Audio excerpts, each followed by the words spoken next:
अगर मैं आपको कहूँ कि सिर्फ एक इमेज आपके फ़ोन पे आएगी और बिना आपके फ़ोन को टच किए without even downloading that image आपका फ़ोन हैक हो सकता है। Crazy right? बट ये क्रेज़ी नहीं है, बिल्कुल सच बात है और ये रिसेंटली एक वल्नरेबिलिटी थी सैमसंग गैलेक्सी सीरीज़ के स्मार्टफ़ोन्स में। इस वल्नरेबिलिटी के अंदर एग्ज़ैक्टली क्या आता है कि आपके पास एक इमेज आती है, इमेज को बिना डाउनलोड किए आप उसको प्रीव्यू भी नहीं करोगे और आपका फ़ोन हैक हो जाएगा without even touching your smartphone. तो एग्जैक्टली वल्नरेबिलिटी है क्या? इसी के बारे में इन डिटेल हम समझने वाले हैं इस कंप्लीट केस स्टडी वीडियो में। तो वीडियो को एंड तक ज़रूर देखना अगर आप भी साइबर सिक्योरिटी में इंटरेस्टेड हैं तो। अगर आपको भी सेफ रहना है और अगर आपके पास भी सैमसंग गैलेक्सी स्मार्टफ़ोन है तो वीडियो को एंड तक ज़रूर देखना दोस्तों। तो मेरा नाम है राहुल कुमार और आप देख रहे हैं cyber and security. Let's start this video without further ado.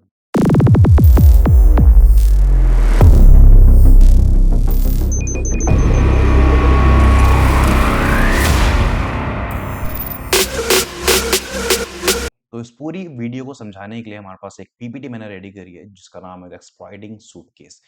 इस जो वर्नेबिलिटी थी इसका जो नाम यहाँ पे दिया गया है वो है CVE 2025-21042। इसको आप जो वर्नेबिलिटी डेटाबेस होता है जिसमें सभी सभी तरह की वर्नेबिलिटीज की इंफॉर्मेशन रहती है वो आप इस डेटाबेस में जाके इस नंबर को आप वहाँ पे सिंपल कॉपी पेस्ट करके आप जाके देख सकते हैं।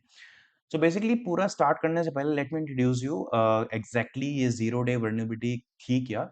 तो जो सैमसंग की जीरो डे वर्नेबिलिटी थी जो कि सैमसंग के जितने भी आपके पास अल्ट्रा सीरीज के हमारे पास स्मार्टफोन है जैसे कि S25 ultra, S24, S23, even जो सैमसंग का Z फोल्ड सीरीज था उसके अंदर भी ये स्मार्टफोन में ये वर्नेबिलिटी थी।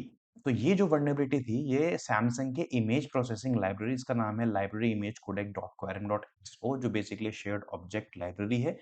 ये इसके अंदर ये क्रिटिकल फ्लॉ था। तो हैकर ने क्या कहा था इस इमेज प्रोसेसिंग लाइब्रेरी का यूज करके अपने स्पाईवेयर को सैमसंग के स्मार्टफोन्स में लॉन्च किया और कैसे इस पूरे हैकिंग को अंजाम दिया इस पूरे को हम समझने वाले हैं।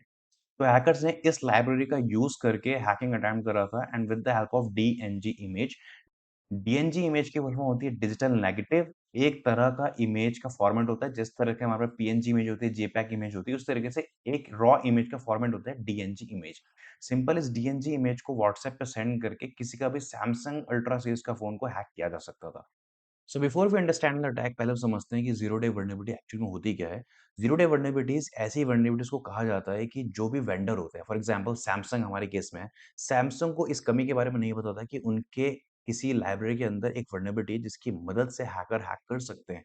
लेकिन ये हैकर्स को बात पता चल गई थी कि इस लाइब्रेरी के अंदर ये वल्नरेबिलिटी है और इसी का इस्तेमाल करके उन्होंने हैकिंग करा। तो इस तरह की वल्नरेबिलिटी जो अभी तक फिक्स नहीं होती है और हैकर्स उनका इस्तेमाल करके सिस्टम को हैक करते हैं, that is called zero day vulnerabilities. अब यहाँ पे टाइमलाइन कुछ ऐसे है कि अटैकर ने ये फ्लॉ डिस्कवर करा शेयर्ड लाइब्रेरी के अंदर। सेकेंडली सैमसंग अनअवेयर था क्योंकि जीरो डे था, सैमसंग को नहीं पता था कि उसके अल्ट्रा सीरीज में इस तरह की वर्नेबिलिटी है। Third is attacker launch exploit immediately. जैसे ही अटैकर्स को पता चलता है कि इन शेयर्ड लाइब्रेरीज में प्रॉब्लम है, उसने वहीं पे तुरंत अटैक को लॉन्च कर दिया। अब हम एनालॉजी समझते हैं ओवरफ्लो एग्जैक्टली क्या था। चलिए समझते हैं एग्जैक्टली ये वर्नेबिलिटी काम कैसे करती है। आपके फ़ोन पे एक इमेज आती है। वो इमेज आपको व्यू होने से पहले ही बैकग्राउंड में आपके कुछ प्रोसेस रन करते हैं, उस इमेज को डिकोड करने के लिए। सैमसंग के केस में यहाँ पे यूज़ हो रहा था सैमसंग के शेयर्ड ऑब्जेक्ट वाली लाइब्रेरी जो कि वर्नेबल थी। इसके बारे में थोड़ी देर पहले हमने बात करी। वो जो लाइब्रेरी थी उसका काम था जो भी इमेजेस आपके सिस्टम पे आ रही है, उस इमेज को डिकम्प्रेस करना या फिर अगर ज़िप है तो उसको अनज़िप करना इन नॉर्मल लैंग्वेज। अब यहाँ पे हुआ क्या, जो भी इमेज आपके पास आती है सिस्टम में, उसकी इन्फॉर्मेशन होती है। उस इन्फॉर्मेशन के हिसाब से ही उसको जो मेमोरी होती है वो एलोकेट होती है। फॉर एग्ज़ाम्पल एक इमेज का साइज़ 10 केबी है। इस 10 केबी के इमेज को साइज़ को हमने यहाँ पे कुछ बॉक्सेस एलोकेट कर दिए कि आप इन सेल्स के अंदर, इन मेमोरी के अंदर ही आओगे। यानी कि जो आपके पास 10 केबी की इमेज है, वो इन्हीं बॉक्सेस के अंदर रन होगी और यहाँ यहीं पे डिकम्प्रेस होके आपको वो शो हो जाएगी।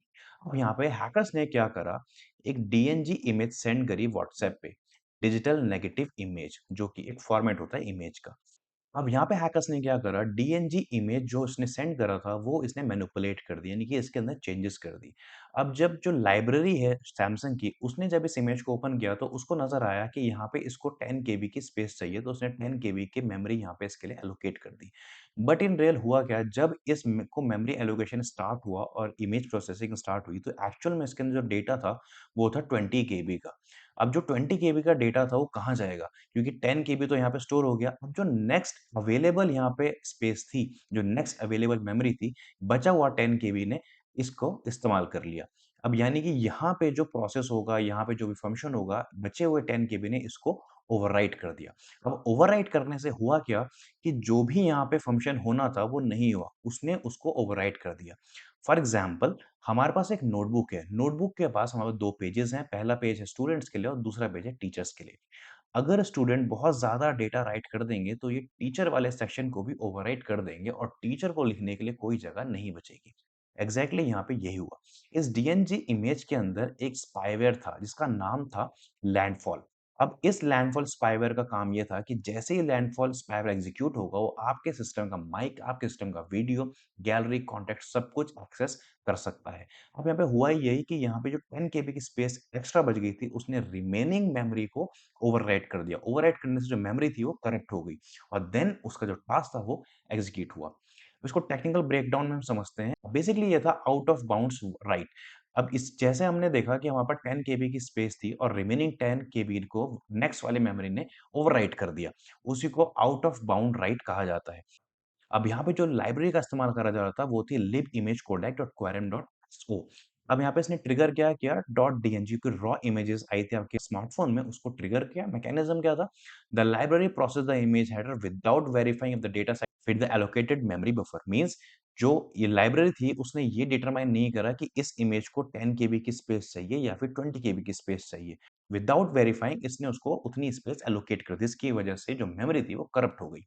अब हम समझते हैं कि जो अटैकर ने ज़ीरो डे था वो किस तरह से एक्सप्लॉइट किया। तो अटैकर ने डीएनजी फाइल भेजी व्हाट्सएप के थ्रू।